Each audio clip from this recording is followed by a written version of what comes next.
by Simon Stone. BBC Sport share this with one of Manchester United's proudest boasts is that at least one homegrown player has been in every first-team squad named since 1937. For the dramatic Manchester Derby comeback on 7th of April, there were 5. Manchester City, crowned runaway Premier League champions a week later, had none. And with United's under-18s beating rivals City to win their regional league title on Saturday, the thriving youth setup, which originated in the famous Busby Babes era, would seem to be in rude health. But not everything is rosy. On Monday the under-23 side were demoted from Premier League 2 and there is a slight sense of embarrassment from some at Old Trafford. However, Academy boss Nicky Butt, who was part of United's fabled class of '92, says the club's youth system is in good shape. And the 43-year-old has never made any secret of the fact that he is not a fan of the under-23s concept. If you are not around the first team at 20 or 21 you're not going to be. It's a fact, he said. The former England midfielder is one of a number of famous United players depicted on the ground floor walls of the club's academy at Carrington in South Manchester. Butt says some are dinosaurs like himself, but others are contemporary, including 20-year-old England forward Marcus Rashford. The mural stands as evidence of the pathway that exists between United's academy and the first team. The under-23s, however, are effectively what used to be the club's reserve team, and Butt does not see it as playing a significant role in his primary task, which is providing young players for first-team manager Jose Mourinho. We are expected to develop players for Manchester United and bring them into the first team. In that respect, I think the academy is thriving massively, says Butt, who was 17 in 1992 when he made the first of his 387 appearances for United. Butt says that the key development tools here are the academy and under-18s.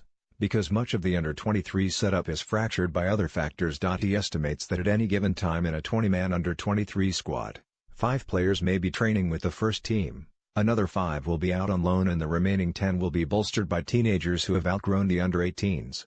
That is fine if everyone else is doing it, says Butt, but the truth is they are not.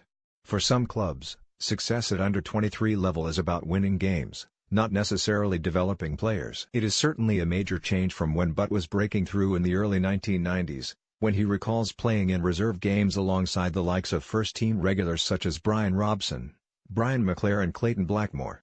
It was open-age football in a stadium with 5,000 people watching, says Butt. Flip it over to now, sometimes we go and play at a training pitch on a Tuesday afternoon with no fans and no first-team players.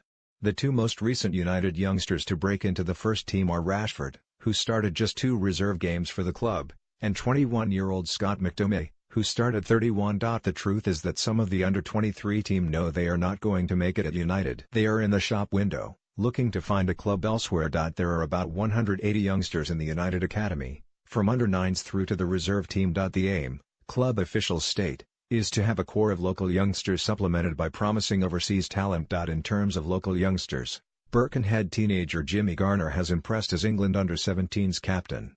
Current first-team star Paul Pogba, of course, belongs firmly in the latter category. The 25-year-old Frenchman moved to Old Trafford from Le Havre at the age of 16. Played in the 2011 FA Youth Cup final, made his senior debut a few months later and made his Premier League debut against Stoke on 31st of January, 2012.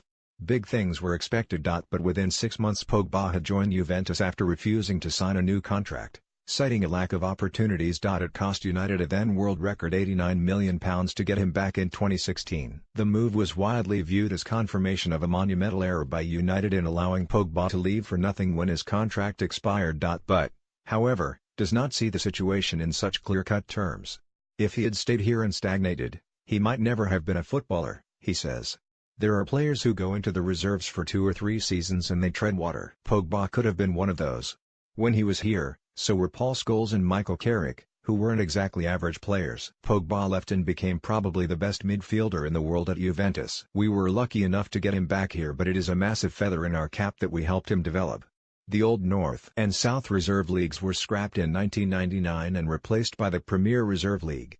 In 2012 that was replaced by an under-21s league, from which the under-23 setup evolved in 2016. It allows clubs to play 3 overage outfield players. According to Butt, however, it is not just the league system that has changed but the players. In particular, he has noted a huge reduction in the number of industrious midfielders and a spike in Lionel Messi's style number 10s. Pointing to a group of under-12s, Butt says, if you ask them, they will all want to be Messi. People should not forget how good Roy Keane and Steven Gerrard were, These box-to-box players that aren't the traditional modern academy. That is what we have to get out of. Butt also said that he is trying to pull kids out of their comfort zone. Playing against South American teams who won't let you take touches.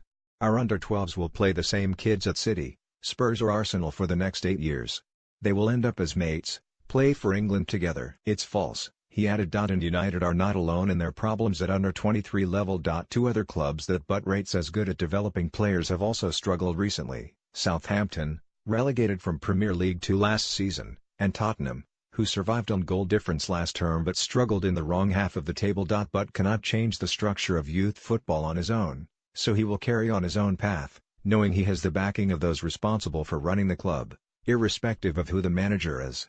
It doesn't matter whether the manager is David Moyes, Louis van Gaal or José Mourinho, the owners have told us the academy is ring-fenced, he explains.